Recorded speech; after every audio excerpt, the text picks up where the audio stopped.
Dès notre plus jeune âge, nous grandissons avec des histoires. Que ce soit par l'intermédiaire de livres, de films, de musique ou encore celles racontées par nos proches, nous avons tous baigné dans un océan de récits.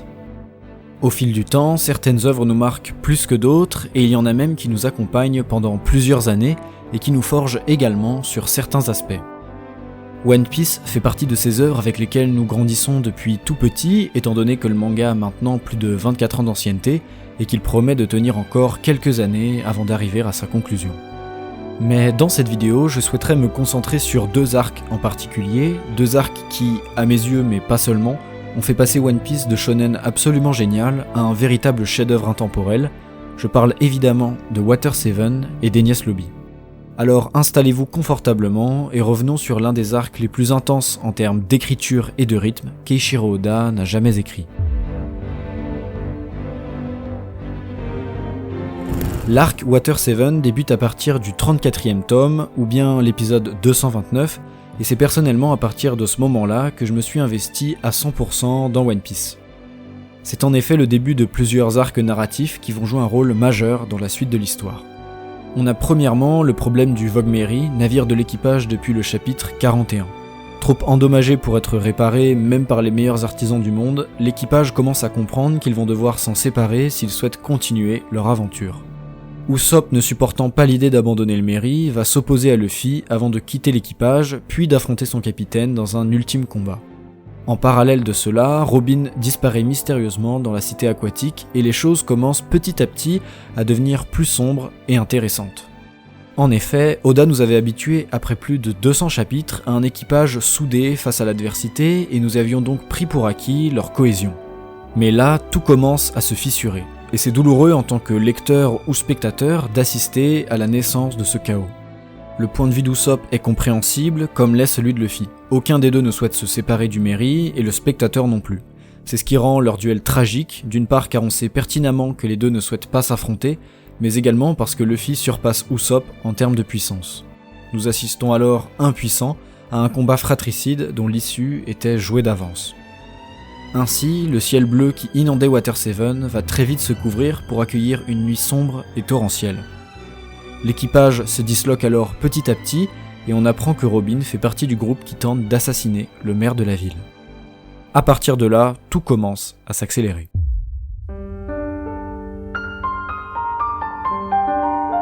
Pour la première fois, on commence à ressentir une réelle pointe de désespoir. On se retrouve à s'inquiéter pour l'avenir de l'équipage, et on devient presque déjà nostalgique de cette époque où ils affrontaient les épreuves tous ensemble. On essaye également de comprendre les motivations de Robin qui, jusqu'ici, était resté un personnage assez mystérieux. On se doute bien qu'il doit y avoir une justification pour ses actions, mais on ne se rend pas encore compte de ce qui se cache dans l'ombre. C'est lors de la rencontre entre l'équipage et les assassins masqués dans les quartiers du maire qu'on commence à y voir plus clair. Plusieurs figures respectées de Water 7 font en réalité partie de l'organisation la plus meurtrière du gouvernement, le CP9. Et cet événement, en plus d'être une révélation importante pour l'histoire, va également marquer le début du combat entre cette unité gouvernementale et l'équipage du chapeau de paille. Mais voici le premier tour de force de cet arc, on assiste à une démonstration de la puissance du Cypher Pole et on voit Luffy et Zoro se faire rétamer en quelques coups. On comprend alors qu'il y a un vrai fossé entre les deux groupes et que cela va relever du miracle s'ils veulent venir à bout de leurs nouveaux ennemis. À partir de maintenant, le chronomètre est lancé.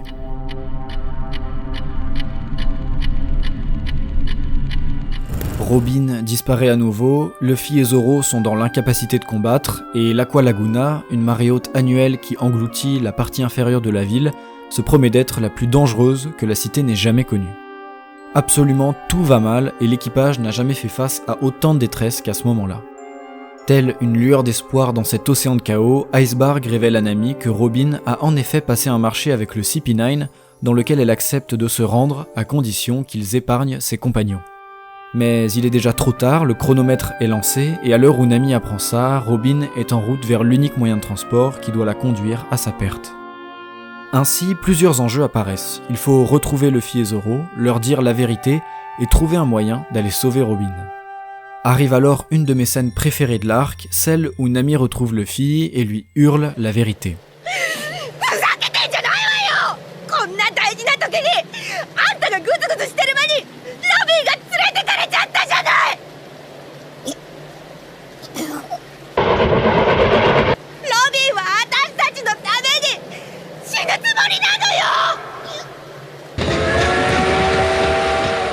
ça y est, maintenant que le doute est totalement levé, il n'y a plus aucun temps à perdre, le véritable sauvetage de Robin peut commencer. Et pour ce faire, l'équipage va amener tout ce qu'ils souhaitent avec eux et foncer droit vers l'île judiciaire, Enies Lobby.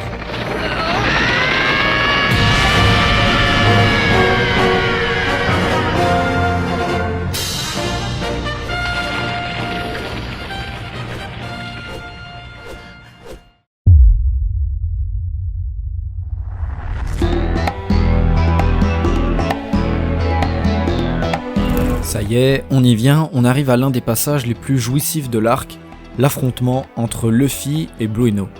Oda nous montre alors une évolution, une transition qui est extrêmement juste. D'un point de vue psychologique, Luffy accepte qu'à partir de maintenant, s'il veut accomplir son rêve avec ses amis, il va devoir accepter le fardeau du rôle de capitaine. Un poids qui englobe énormément de responsabilités et l'une d'elles est de veiller à la sécurité de son équipage et pour cela, il doit être capable de venir à bout de n'importe quel adversaire.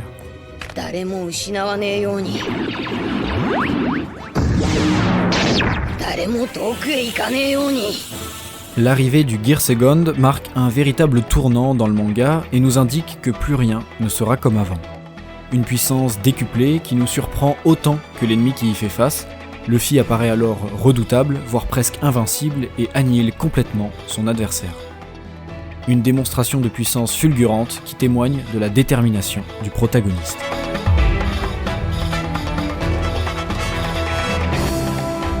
Luffy semble être le seul à avoir compris Robin depuis qu'il l'a sauvée à Alabasta. Et le voir investi à ce point sans jamais douter d'elle, nous oblige à nous investir nous-mêmes dans ce sauvetage. Mais à ce moment-là, on fait face au refus de Robin.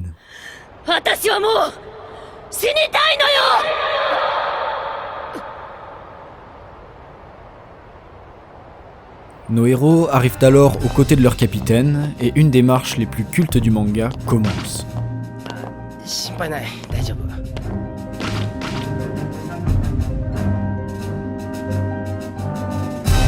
Une avancée qui rappelle bien sûr la marche vers Arlong Park, mais ici c'est pour Robin que tout le monde se déplace et s'apprête à livrer l'une des séquences les plus émouvantes de One Piece, une séquence qui s'affranchit du temps et de l'urgence dans laquelle nous nous trouvions. En effet, après tant de péripéties toutes riches en émotions, voilà qu'on assiste enfin à un face-à-face digne de ce nom entre l'équipage et Robin qui est captive.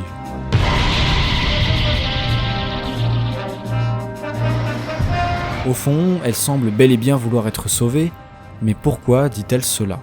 C'est là qu'arrive le flashback de Robin, pour beaucoup l'une des backstories les plus tragiques du manga.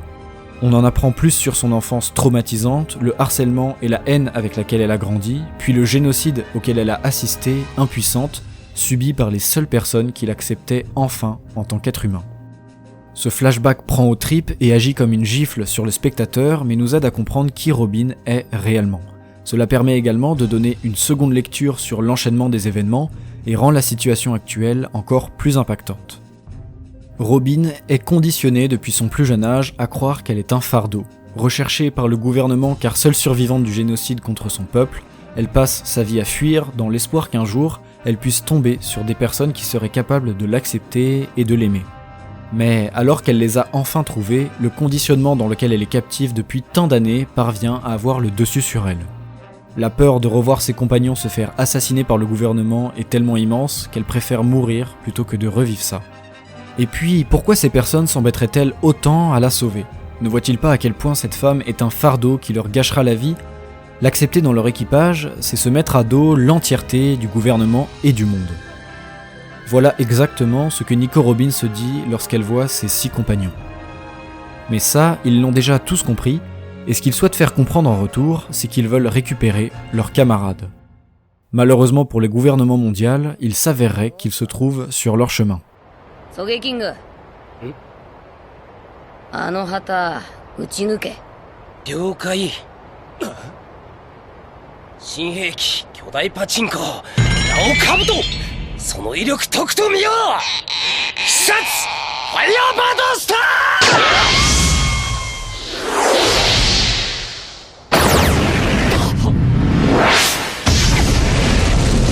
En brûlant le drapeau du gouvernement mondial, l'équipage du Chapeau de Paille déclare ouvertement la guerre au monde entier. Ainsi, par une action remplie de symbolique, Robin s'affranchit de sa condition de poids pour son équipage, puisqu'ils viennent de se mettre dans la même position qu'elle. Une preuve magnifique d'amour, d'amitié et de détermination qui se conclut par une ultime requête du capitaine envers sa camarade.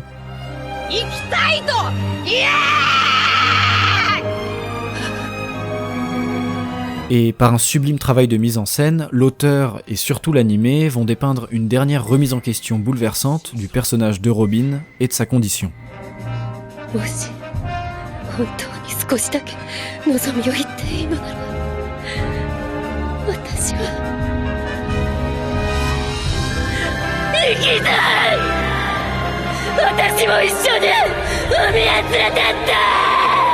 Ça y est, pour la première fois, Robin exprime clairement ce qu'elle souhaite, et il n'en fallait pas plus pour nos héros.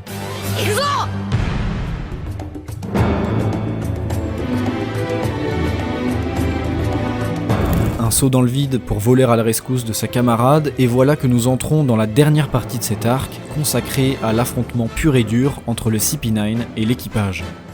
Luffy endosse son rôle de capitaine à merveille et fonce directement vers l'homme le plus puissant de leurs adversaires.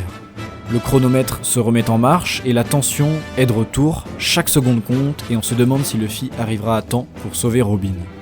Chaque personnage a donc son quart d'heure de gloire dans des combats tous plus impressionnants les uns que les autres, et cela permet de montrer la montée en puissance de chacun des membres qui vont tous se surpasser. Mais le plus intense restera évidemment le duel entre Luffy et Lucci. Et c'est avec une vague de frissons que Mayumi Tanaka, la seiyuu de Luffy, nous pousse encore une fois un cri légendaire avant de finalement atteindre son rival.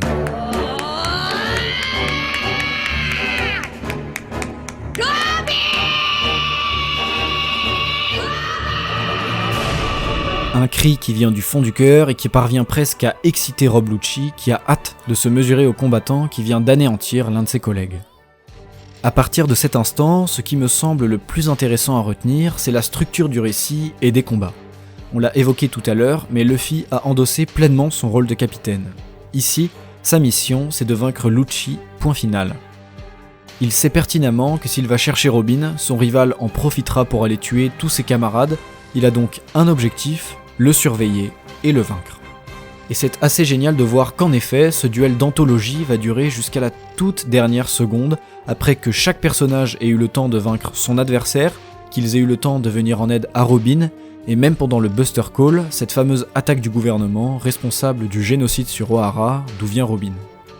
Ce combat final est l'un des plus éprouvants que l'on peut vivre dans One Piece. La violence est tellement forte et si bien retransmise dans le manga que ça contraste énormément avec l'univers souvent chaleureux et joyeux qu'Oda aime proposer au lecteur. L'animé y fait totalement honneur et on a la chance de ne faire face à aucune censure, ce qui permet d'avoir un combat véritablement sanglant où on voit le héros atteindre les limites de son propre corps. Le déroulement des péripéties depuis Water 7 permet d'élever au maximum les enjeux de ce combat. Il faut absolument que Luffy sorte victorieux de cet affrontement. Le cas échéant, il signera l'arrêt de mort de chacun de ses compagnons. Alors que le combat semble arriver dans sa dernière partie, voilà qu'Oda nous délivre encore une fois l'un des échanges les plus émouvants de tout le manga, celui d'Usopp et Luffy. Usopp ayant quitté l'équipage depuis Water 7, il a tout de même participé au sauvetage en se dissimulant derrière le personnage de Sogeking, une sorte d'idéal à atteindre pour lui. Cela lui permettait notamment de mettre en suspens la querelle avec son capitaine tout en allant sauver Robin. Bien évidemment, tout le monde sait qu'il se cache derrière ce masque, à l'exception de Chopper, mais surtout Luffy. Usopp décide alors de révéler son identité à Luffy, alors que celui-ci est aux portes de la mort. En venant provoquer Rob Lucci, Usopp parvient à obliger son capitaine à se relever afin de tenir la fameuse responsabilité qu'il a envers ses compagnons. Mayumi Tanaka, alors âgée de 50 ans lors de l'enregistrement, va repousser ses limites en tant que doubleuse en nous offrant l'un des cris les plus impressionnants que le marché du doublage n'ait jamais connu.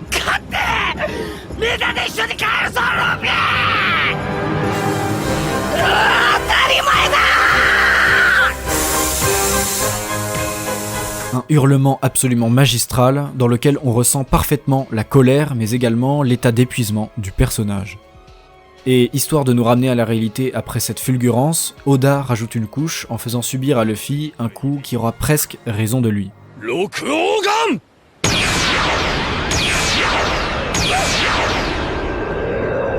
Après ça, on a du mal à croire que notre héros puisse faire quoi que ce soit, mais dans la parfaite lignée du shonen dans lequel s'inscrit One Piece, Luffy parvient à concentrer ses dernières forces vitales pour asséner à l'ennemi une attaque ahurissante de violence.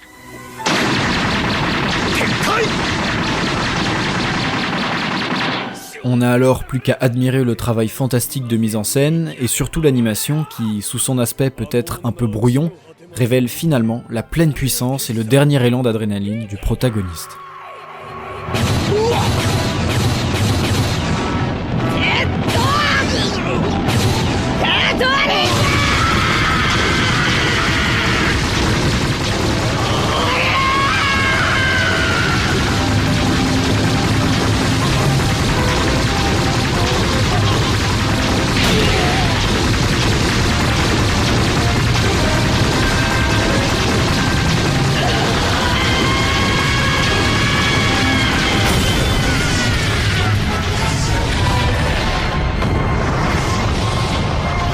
Luffy sort victorieux de son combat, et en rappelant le premier saut dans le vide pour se rendre sur l'île judiciaire, on assiste à un deuxième saut dans le vide, mais cette fois-ci pour s'enfuir.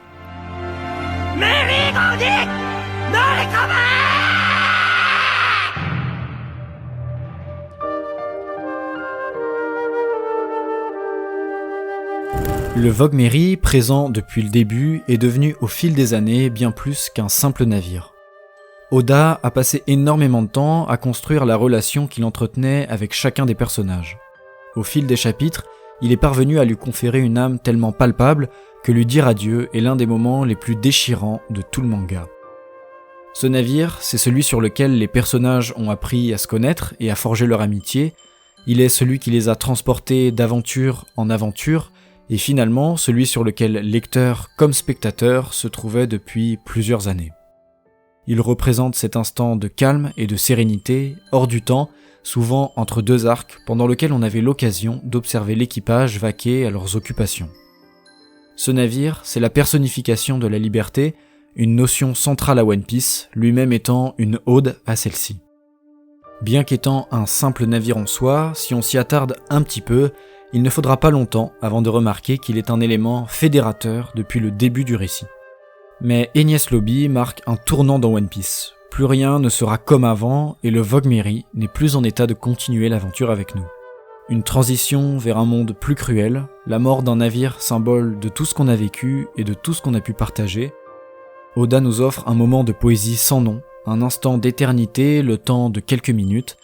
Toute la pression et le stress subis depuis le début de l'arc Water 7 retombent d'un coup, et avec la mort du Mary, c'est une partie de One Piece qui s'éteint.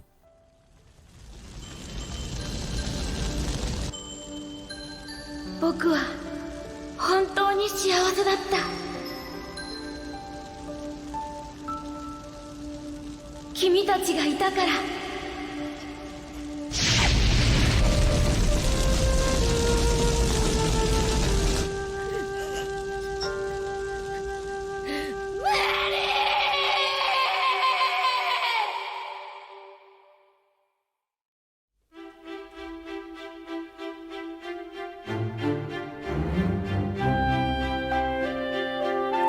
Bien évidemment, l'arc narratif de Franky est génial et extrêmement touchant, mais il reste éclipsé par celui de Robin.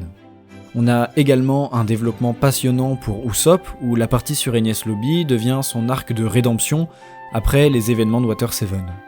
On a l'évolution de Luffy et surtout la libération de Robin, à la fois physique et psychologique, qui accepte finalement de prendre la mer avec ses compagnons.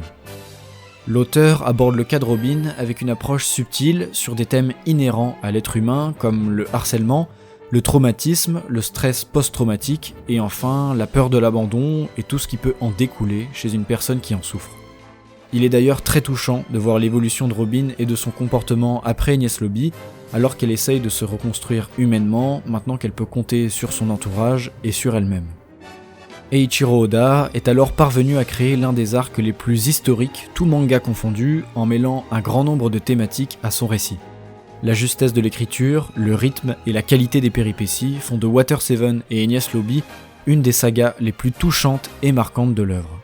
Car oui, Ici, One Piece franchit un cap important dans son histoire et tente à élargir notre vision de ce monde fictif dans lequel notre équipage évolue. Bien que ce soit présent depuis le début de l'œuvre, avec Enies Lobby, One Piece atteint une véritable dimension dystopique où Oda nous peint un monde dans lequel règne un gouvernement oppresseur et meurtrier. Nos héros, symboles de la liberté qui ont déclaré la guerre à ce système, viennent d'élever tous les prochains enjeux auxquels ils devront faire face.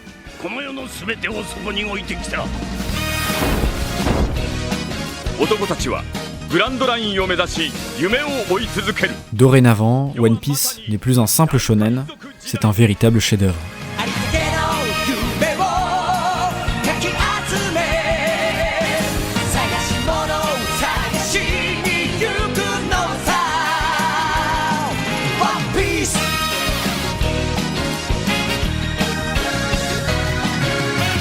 Bon, je me permets de reprendre la parole après cette vidéo parce qu'elle risque d'être vachement longue comparée à la durée habituelle des autres vidéos.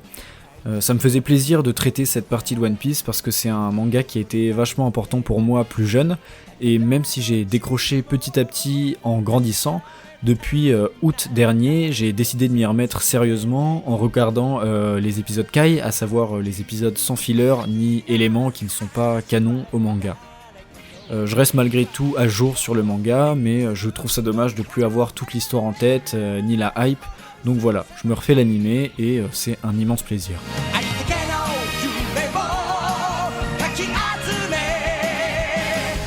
Et puis je voulais ajouter un grand merci aux personnes qui s'abonnent et qui suivent un peu ce que je fais depuis plus d'1 an maintenant.